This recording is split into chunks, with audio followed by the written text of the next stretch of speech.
ಎಂಥ ದುರಂತ ನೋಡಿ. ತಾಯಿಯ ಮಡಿಲಲ್ಲಿ ಕಂದಮ್ಮ ಮಲಗಿರುವಾಗಲೇ ಮರದಿಂದ ತೆಂಗಿನಕಾಯಿ ಬಿದ್ದು ದುರಂತ ಸಂಭವಿಸಿದೆ. ಅಚಾನಕ್ಕಾಗಿ ಉದುರಿ ಬಿದ್ದಂತಹ ತೆಂಗಿನಕಾಯಿಯಿಂದ 1.5 ವರ್ಷದ ಪುಟಾಣಿಯ ಜೀವ ಬಲಿಯಾಗಿದೆ. ತಲೆ ಮೇಲೆ ಅಚಾನಕ್ಕಾಗಿ ತೆಂಗಿನ ಕಾಯಿ ಬಿದ್ದು ಬ್ರಹ್ಮಾವರ ತಾಲೂಕು ಚಾಂತಾರು ಹೆರಂಜಾಲು ಗ್ರಾಮದಲ್ಲಿ ಗಂಡು ಮಗುವೊಂದು ಸಾವನ್ನಪ್ಪಿದೆ. ತಲೆ ಮೇಲೆ ಅಚಾನಕ್ಕಾಗಿ ಬಿದ್ದಿದ್ರಿಂದ ಸ್ಥಳೀಯರ ನೆರವಿನಿಂದ ಕೂಡಲೇ ಮಣಿಪಾಲ್ ಆಸ್ಪತ್ರೆಗೆ ಮಗುವನ್ನ ದಾಖಲು ಮಾಡಲಾಗಿತ್ತು. ಆದರೆ ಶಸ್ತ್ರಚಿಕಿತ್ಸೆ ನಡೆಸಿದ್ರೂ ಕೂಡ ಚಿಕಿತ್ಸೆ ಫಲಿಸದೆ ಗಂಡು ಮಗು ಸಾವನ್ನಪ್ಪಿದೆ. ಮೃತ ಕಂದಮ್ಮ ಪ್ರಶಾಂತ್ ಸುಚಿತ್ರಾ ದಂಪತಿಯ 2ನೇ ಪುತ್ರ. ಅಕಾಲಿಕ ಮರಣಕ್ಕೆ ಇಡೀ ಗ್ರಾಮದ ಜನತೆ ಕಂಬನಿ ಮಿಡಿದಿದೆ. ಘಟನೆ ಕುರಿತು ಬ್ರಹ್ಮಾವರ ಪೊಲೀಸ್ ಠಾಣೆಯಲ್ಲಿ ಪ್ರಕರಣ ದಾಖಲಾಗಿದೆ. ಮಗುವಿನ ಮಾವ ಆಗಬೇಕು. ಆ್ಯಕ್ಚುಲಿ ನಮಗೆ ಬೆಳಿಗ್ಗೆ ವಿಷಯ ಸಿಕ್ತು, ಈ ಥರ ಆಗಿದೆ, ಮಗುಗೆ ತಲೆ ಮೇಲೆ ಕಾಯಿ ಬಿತ್ತು ಅಂತೆಲ್ಲ ಹೇಳಿದರು. ನಾವು ಅಲ್ಲಿಂದ ಮತ್ತೆ ಕ್ಯಾಬ್ ಮಾಡ್ಕೊಂಡು ಓಡಿ ಬಂದ್ವಿ. ಅಷ್ಟೊತ್ತಿಗೆ ಮಣಿಪಾಲಕ್ಕೆ ಹೋಗಿದ್ವಿ. ಅಲ್ಲಿ ಮಗು ಈ ಥರ ಡೆತ್ ಆಗಿತ್ತು ಅಂತ ವಿಷಯ ಗೊತ್ತಾಯಿತು.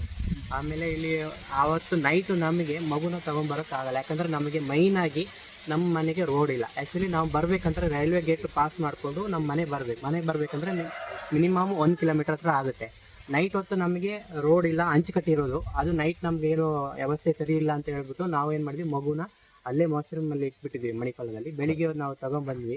ಮೈನ್ ನಮ್ಗೆ ಏನು ದುಃಖ ಆಗ್ತಾ ಇರೋದಂದರೆ, ನಮಗೆ ಹೋದ ವರ್ಷ ಇವಾಗ ನಮ್ಮದು ದೊಡ್ಡಪ್ಪನೇ, ಅವ್ರಿಗೆ ಹುಷಾರಿರಲಿಲ್ಲ. ಅವ್ರನ್ನ ನಾವು ಮಣಿಪಾಲಿಗೆ ಹೊತ್ಕೊಂಡು ಹೋಗ್ತೀವಿ, ಹೊತ್ಕೊಂಡು ಬರ್ತೀವಿ. ಊರ ಜನರನ್ನ ಒಟ್ಟು ಮಾಡಬೇಕು, 4-5 ಜನ ಒಟ್ಟು ಮಾಡಬೇಕು. ಯಾಕಂದರೆ ಒಬ್ಬೊಬ್ಬರ ಹತ್ರ ಅವ್ರ ವಯಸ್ಸಾದ್ರೆ ನಾವು ಎತ್ಕೊಳ್ಳೋಕ್ಕಾಗಲ್ಲ. ಆ ಹಂಚಿಕಟ್ಟಲ್ಲಿ ನಮಗೆ ಹೋಗಿ ಬರೋಕ್ಕೆ ಎಲ್ಲ ತುಂಬ ಪ್ರಾಬ್ಲಮ್ ಇರೋದ್ರಿಂದ ನಮ್ಗೇನಾದರೂ ಈ ಅಧಿಕಾರಿಗಳು ನಮಗೇನಾದರೂ ಈ ಊರಿಗೆ ಒಂದು ರೋಡ್ ಮಾಡಿ ಕೊಡಬೇಕು ಅಂತ ನಾವು ತುಂಬ ರಿಕ್ವೆಸ್ಟಾಗಿ ಕೇಳ್ತಾ ಇದ್ವಿ. ಯಾಕಂದರೆ ಇವಾಗ ಇನ್ನೂ ಇಲ್ಲಿ ಒಂದು 10 ಮನೆಗಳಿದ್ದಾವೆ. ಎಲ್ಲ ಮನೇಲಿ ಒಂದು 2 ಮಕ್ಕಳು 3 ಮಕ್ಕಳು ಆ ಥರ ಇದ್ದಾರೆ. ಬಟ್ ಎಲ್ಲರೂ ಸ್ಕೂಲ್ಗೆ ಹೋಗ್ತಾ ಇದ್ದಾರೆ. ಎಲ್ಲರೂ ಈ ಮಳೆಗಾಲದಲ್ಲಿ ಆಗಲಿ ಬೇಸಿಗೆಗಾಲದಾಗಲಿ ಒಂದು ಹಂಚಿಕಟ್ಟಲ್ಲೇ ಹೋಗಬೇಕು. ಮಳೆಗಾಲದಲ್ಲಿ ತುಂಬ ನಮಗೆ ಪ್ರಾಬ್ಲಮ್ಮು, ನಡ್ಕೊಂಡು ಹೋಗಬೇಕು. ಮಕ್ಕಳು ಪ್ರತಿ ಸಲನೂ ನಾವು ಆ ಥರ ಈ ಥರ ಇದೇ ಥರ ಮಗುವಿಗೆ ನಾವು ಹೆಚ್ಚು ಕಮ್ಮಿ ಆಯ್ತು ಅಂದರೆ ನಾವು ಇಲ್ಲಿ ಮಗುನ ಇಲ್ಲೇ ಈ ಜಾಗದಲ್ಲಿ ಹುಟ್ಟಿಸ್ಬಿಟ್ಟು ನಾವೇ ಸಾಯಿಸಿದಂಗೆ ಇರ್ತವೆ. ಅದಕ್ಕೆ ನಮ್ಗೆ ಏನಾದರೂ ಒಂದು ರಿಕ್ವೆಸ್ಟ್ ಅಂತ ನಾವು ಕೇಳ್ತಾ ಇರೋದು, ನಮಗೊಂದು ರೋಡ್ ಮಾಡಿ ಕೊಡಬೇಕು ಅಂತ ನಾವು ರಿಕ್ವೆಸ್ಟ್ ಮಾಡ್ಕೊಂಡು. ತಾಯಿ ಮಾಡಿಲ್ಲ ಅಂದರೆ ಸರ್, ಇವಾಗ ಎಲ್ಲ 1.5 ವರ್ಷ ಮಗುನ ಕೈಯಲ್ಲಿ ಇಟ್ಕೊಂಡು ಸ್ಪೀಡಾಗಿ ನಡ್ಕೊಂಡು ಹೋಗೋಕ್ಕಾಗಲ್ಲ. ಯಾಕಂದರೆ ಸ್ಕೂಲ್ ಬಸ್ ಲೇಟ್ ಆಗುತ್ತೆ. ಆಮೇಲೆ ಒಂದು 6 ವರ್ಷದ ಮಗು ಇದೆ. 6 ವರ್ಷ ಮಗುನ ಕೈಯಲ್ಲಿ ಇಟ್ಕೊಂಡಿದ್ದಾರೆ. ಚಿಕ್ಕ ಮಗುನ ಕಂಕಳಲ್ಲಿ ಇಟ್ಕೊಂಡಿದ್ದಾರೆ. ನಡ್ಕೊಂಡು ಹೋಗ್ತಾ ಇರುವಾಗ ಇವಾಗ ಇಮಿಡಿಯೇಟಾಗಿ ಕಾಯಿ ಬಿದ್ದುಬಿಟ್ಟಿದೆ, ತಲೆ ಮೇಲೆ ಬಿದ್ದುಬಿಟ್ಟಿದೆ. ಪಾಪ ಆ ತಾಯಿ ಆ ಕಣ್ಣಲ್ಲಿ ಸಿಚುವೇಶನ್, ತನ್ನ ಮಗು ಕೈಯಲ್ಲಿದ್ದಾಗಲೇ ಈಗ ಆಯಿತು ಅಂತ. ಆ ತಾಯಿ ಇವಾಗ ಬಿದ್ದ ತಕ್ಷಣ ಅವರು ನನ್ನ ಮಗನ ಉಳಿಸ್ಕೊಳ್ಬೇಕು ಅಂತ ಹೇಳ್ಬಿಟ್ಟು ಅದೇ ಹಂಚಿಕಟ್ಟಲ್ಲಿ ಇನ್ನೊಂದು ಪಕ್ಕದ ಮನೆಗೆ ಓಡೋಗಿದ್ದಾರೆ. ಯಾಕಂದರೆ ಅಲ್ಲಿ ದೊಡ್ಡವರು ಇದ್ದಾರೆ. ಅವ್ರ ಹತ್ರ ಮುಖಾಂತರ ನಾವು ತೊಗೊಂಡೋಗಿ ಆಸ್ಪತ್ರೆಗೆ ಇಮಿಡಿಯೇಟಾಗಿ ಸೇರಿಸ್ಬೋದು ಅಂತ ಅವ್ರ ಹತ್ರ ಕರ್ಕೊಂಡು ಹೋಗಿ ಬಿಟ್ಟಿದ್ದಾರೆ. ಆಮೇಲೆ ಅವ್ರ ಪಾಪ ಅಲ್ಲಿಂದ 1 ಕಿಲೋಮೀಟರ್ ಹಂಚಿಕಟ್ಟಲ್ಲಿ ಓಡೋಗಿ ಮಗುದ ಕ್ಯಾಬಲ್ಲಿ ಹಾಕೊಂಡು ಮಣಿಪಾಲಕ್ಕೆ ಕರ್ಕೊಂಡು ಹೋಗಿದ್ದಾರೆ. ಹೋದ್ರು ನಮ್ಗೇನು ಫಲ ಸಿಕ್ಕಿಲ್ಲ. ನಾವು ತುಂಬಾ ಒಂದು ದುಃಖದ ಸ್ಥಿತಿಯಲ್ಲಿ ಇದ್ದೀವಿ. ಮತ್ತೆ ಇವಾಗ ಆಗಿದ್ದ ತಪ್ಪು ಮುಂದೆ ಆಗಬಾರ್ದು ಅನ್ನೋದಕ್ಕೆ ನಾವು ರಿಕ್ವೆಸ್ಟ್ ಮಾಡ್ತಾ ಇದ್ವಿ. ಏನಾದರೂ ಮಾಡಿ ನಮಗೆ ಒಂದು ರೋಡ್ ವ್ಯವಸ್ಥೆ ಮಾಡಿಕೊಡಿ ಅಂತ ಕೇಳ್ಕೊತಿದ್ದೀವಿ. ನನ್ನ ಹೆಸರು ಸಂತೋಷ್ ಅಂತ. ನಿನ್ನೆ ನಡೆದ ಘಟನೆ ಆವಾಗಲೇ ಒಂದ್ಸರಿ ಹೇಳಿದ್ದೀನಿ. ಹೆಂಗಂತ ಹೇಳಿದ್ರೆ, ದಕ್ಷ ಅಂತ 1 ವರ್ಷ 6 ತಿಂಗಳ ಮಗು, ದೊಡ್ಡವಳು 1ನೇ ಕ್ಲಾಸು, 6 ವರ್ಷದ ಮಗು, 2 ಮಕ್ಕಳು ಅವರಿಗೆ. ಪ್ರಶಾಂತ್ ಪೂಜಾರಿ ಅಂತ ಬ್ರಹ್ಮಾವರ ಗಾಂಧಿ ಮೈದಾನದ ಹತ್ರ ಫಾಸ್ಟ್ ಫುಡ್ ನಡೆಸ್ತಿದ್ದಾರೆ. ಹೆಂಡತಿ ಹೌಸ್ ವೈಫು ಮನೇಲಿ ಇದ್ದಾಳೆ. ಏನಾಯ್ತಂದರೆ 8:20ಕ್ಕೆ ದೊಡ್ಡ ಮಗುನ ಶಾಲೆ ಬಿಡೋಕ್ಕೆ ಸಣ್ಣ ಮಗುನ ಕೈಯಲ್ಲಿ ಇಟ್ಕೊಂಡು ತಂದೆ ಕೋಟದಲ್ಲಿದ್ದರು, ತಂದೆ ಮನೆಯಲ್ಲಿ. ವೀಡಿಯೋ ಕಾಲಲ್ಲಿ ಮಾತಾಡಿಸ್ತಾ ಮಗುನ ತೋರಿಸ್ತಾ ದೊಡ್ಡ ಮಗಳನ್ನ ಸ್ಕೂಲಿಗೆ ಬಿಡೋಕ್ಕೆ 3/4 ಕಿಲೋಮೀಟ್ರ್ ನಡ್ಕೊಂಡು ಹೋಗ್ಬೇಕು ಗದ್ದೆಯಲ್ಲಿ. ಆ ಗದ್ದೆಯಲ್ಲಿ ನಡ್ಕೊಂಡು ಹೋಗ್ತಾ ಇರುವಾಗ ಸಾಧಾರಣ ಒಂದು 20 ಫೀಟ್ ತೆಂಗಿನ ಮರದಿಂದ ಒಂದು ತೆಂಗಿನಕಾಯಿ, ಹಸಿ ತೆಂಗಿನಕಾಯಿ ಮಗು ತಲೆ ಮೇಲೆ ಬಿದ್ದು ಮೆದುಳೆಲ್ಲ ಇದಾಗ್ಬಿಟ್ಟು ಮಗು 8:30-9ವರೆಗೆ ಮಣಿಪಾಲದಲ್ಲಿ ಸೇರಿಸಿ 6:30 ತನಕ ಆಪ್ರೇಷನ್ ಅದು ಇದಂತ ಓಡಾಡ್ತಾಯಿದ್ರು. 6:30ಗೆ ಮೆಸೇಜ್ ಕೊಟ್ಟರು ಮಗು ತೀರೋಗಿದೆ ಅಂತ ಹೇಳ್ಬಿಟ್ಟು. ಒಂದು ದಿನದಲ್ಲೇ 2,60,000 ಬಿಲ್ ಮಾಡಿದ್ದಾರೆ.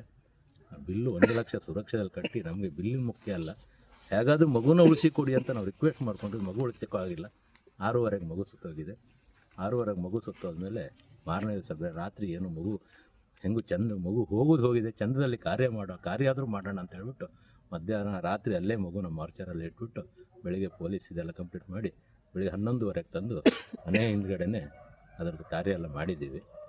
ಏನಂತ ಹೇಳಿದ್ರೆ, ಇದರಲ್ಲಿ ದುಃಖಕರ ಸಂಗತಿ ಏನಂತ ಹೇಳಿದ್ರೆ, ಇಡೀ ಒಂದು ಹೇರೂರು ಗ್ರಾಮದಲ್ಲಿ ಹೆರಂಜೆ ಕೆಳತೋಟ ಏನಂತ ಹೇಳಿದ್ರೆ, ಇಲ್ಲಿ ಕಾಯಿ ಬಿದ್ದ ಜಾಗದಿಂದ ಒಂದು ರೋಡಿಗೆ ಹೋಗಬೇಕಾದ್ರೆ 1 ಕಿಲೋಮೀಟ್ರ್ ಮಗುನ ನಡೆಸ್ಕೊಂಡು ಹೋಗಬೇಕು.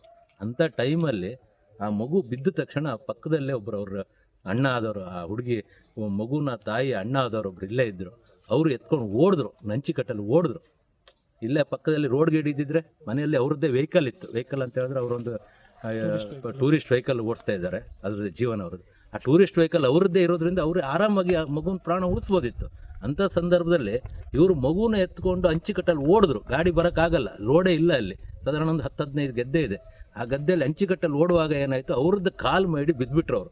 ಆ ಮಗುನ ಹಿಡ್ಕೊಂಡು ಕಾಲು ಮಾಡಿ ಬಿದ್ದುಬಿಟ್ಟು ಆಮೇಲೆ ಕಷ್ಟಪಟ್ಟು ಹೆಂಗೋ ಮಾಡಿ ಅಲ್ಲಿ 1 ಕಿಲೋಮೀಟ್ರ್ ದೂರದಲ್ಲಿ ಅವ್ರದ್ದೇ ಗಾಡಿಯಲ್ಲಿ ಮಣಿಪಾಲಕ್ಕೆ ತಗೊಂಡೋದ್ರು. ನಾನು ಜನಪ್ರತಿನಿಧಿಗಳ ಹತ್ರ ಬೇಡ್ಕೊಳ್ಳೋದಿಷ್ಟೇ, ಏನಂತ ಹೇಳಿದ್ರೆ ಏನಾದರೂ ಒಂದು ಆಲ್ರೆಡಿ ಹೋದ ವರ್ಷ ಒಂದು ವಯಸ್ಸಾದವರು ಮಣಿಪಾಲದಿಂದ ಡಿಸ್ಚಾರ್ಜ್ ಮಾಡ್ಕೊಂಡು ಬರುವಾಗ ಅವರು ಸಿಲಿಂಡರ್ ಸಮೇತ ವೀಲ್ ಚೇರಲ್ಲಿ ಕರ್ಕೊಬರ್ಬೇಕಿತ್ತು. ಇದೇ ಸರ ಮಳೆಗಾಲ, ಫುಲ್ಲು ನೆರೆ ಬಂದಿತ್ತಲ್ಲಿ. ನೆರೆಯಲ್ಲಿ ಈ ಒಂದು ಪಂಚಾಯತಿಯವ್ರ ದೋಣಿ ಕೂಡ ಕೊಡಲ್ಲ ಇಲ್ಲಿ. ಅಂಥದ್ರಲ್ಲಿ ಒಂದು ಇವ್ರದ್ದೇ ಪ್ರೈವೇಟ್ ದೋಣಿಯಲ್ಲಿ ಇಲ್ಲಿ ತನಕ ತಗೊಬರೋ ಪರಿಸ್ಥಿತಿ ಬಂತು. ಸೊ ಅವರು ಸತ್ತೋಗ್ಬಿಟ್ರು. ಈ ವರ್ಷ ಈ ಮಗು ಇನ್ನು ಮುಂದೆ ಏನಾಗುತ್ತಂತ ಗೊತ್ತಿಲ್ಲ. ಅದಕ್ಕೋಸ್ಕರ ನಾವು ಜನಪ್ರತಿನಿಧಿಗಳ ಹತ್ರ ಕೇಳ್ಕೊಳ್ಳೋದಿಷ್ಟೇ, ಏನಾದರೂ ಮಾಡಿ ಇಲ್ಲಿಗೆ ಒಂದು ರೋಡಿನ ವ್ಯವಸ್ಥೆ ಮಾಡಿಕೊಡಿ. ಹಾಗೆ ಅಟ್ಲೀಸ್ಟ್ ನಿಮ್ಗೆ ಮುಂದ್ಗಡೆ ರೋಡ್ ಮಾಡೋಕ್ಕಾಗಿಲ್ಲ, ಹಿಂದ್ಗಡೆ ಒಂದು ನದಿ ಇದೆ, ಏನು ಮಡಿಸಾಲ್ ಹೊಳೆ ಅಂತ ಒಂದು ಹೊಳೆ ಇದೆ. ಆ ಹೊಳೆಗೆ ಒಂದು ಬ್ರಿಡ್ಜ್ ಮಾಡಿಕೊಟ್ರೆ, ಇವ್ರ ಮನೆಯವ್ರದ್ದೇ ಸ್ವಂತ ರೋಡ್ ಇದೆ, ಅಲ್ಲಿ ಒಂದು ಬ್ರಿಡ್ಜ್ ಮಾಡಿಕೊಟ್ರೆ ಸಾಕಾಗುತ್ತೆ. ಅವ್ರ ಮನೆಯವ್ರದ್ದೇ ಒಂದು ಸ್ವಂತ ರೋಡ್ ಇದೆ, ಆ ರೋಡಿಂದ ಇಲ್ಲಿಗೆ ಕರೆಕ್ಟಾಗಿ ಕನೆಕ್ಟ್ ಆಗುತ್ತೆ. ಸಾಧಾರಣ ಒಂದು 10ರಿಂದ 15 ಆ ಬ್ರಿಡ್ಜ್ ಮಾಡಿಕೊಟ್ರೆ 10ರಿಂದ 15 ಮನೆಯವ್ರಿಗೆ ಅನುಕೂಲ ಆಗುತ್ತೆ. ಮತ್ತು ಒಂದು 10ರಿಂದ 15 ಮನೆಯಲ್ಲಿ ಒಂದು 100ರಿಂದ 150 ಜನ. ಏನಾಗಿದೆ ಅಂತ ಹೇಳಿದ್ರೆ ಮನೆಯೇ ಖಾಲಿ ಮಾಡ್ಕೊಂಡು ಹೋಗಿದ್ದಾರೆ, ರೋಡ್ ಇಲ್ಲದೆ. ಆ ಥರ ಪರಿಸ್ಥಿತಿ ಯಾವಾಗಲೂ ಒಂದ್ಸರಿ, ವರ್ಷಕ್ಕೊಂದ್ಸರಿ ದೈವ ಕಾರ್ಯಗಳಿಗೆಲ್ಲ ಬಂದು ಮಾಡ್ಕೊಂಡು ಹೋಗುವಂಥ ಪರಿಸ್ಥಿತಿ ಬಂದಿದೆ. ಏನಾದರೂ ಮಾಡಿ, ನಮ್ಮವರೇ ಇದ್ದಾರೆ ಈಗ, ಕೋಟ ಶ್ರೀನಿವಾಸ ಪೂಜಾರಿ ಅಂತ MP ಅವರು ಇದ್ದಾರೆ, ಏನಾದರೂ ಮಾಡಿ ಇಲ್ಲಿಗೆ ಒಂದು ರೋಡ್ ಮಾಡಿಕೊಡಿ. ನಾವು ಕಳಕಳಿಯ ಮನವಿ ಮಾಡ್ತೀವಿ, ಇದರಷ್ಟೇ. ನಾನು ವರ್ಷಕ್ಕೆ ಒಬ್ಬೊಬ್ಬರನ್ನ ನಾವು ಕಳ್ಕೊಳ್ತಾ ಹೋಗ್ಬೇಕು ಅಷ್ಟೇ. ನಿಮ್ಮ ಹೆಸರು? ಸಂತೋಷ್ ಪೂಜಾರಿ ಅಂತ. ನೀವು ಇದೇ ಊರಿನವ್ರು. ನೀವು ಸಣ್ಣ ಆಗ್ಬೇಕಲ್ವಾ? ಅದು ಒಂದು ಉತ್ತಮ ಆಹಾರದಿಂದ ಸಣ್ಣ ಆಗ್ಬೇಕಲ್ವಾ? ಪ್ರತಿದಿನ ನಮ್ಮ ಜೀನಿ ಸ್ಲಿಮ್ನ ಯೂಸ್ ಮಾಡಿ ಯಾವುದೇ ಸೈಡ್ ಎಫೆಕ್ಟ್ ಇಲ್ದಂಗೆ ನೀವು ಸಣ್ಣ ಆಗ್ತೀರಾ.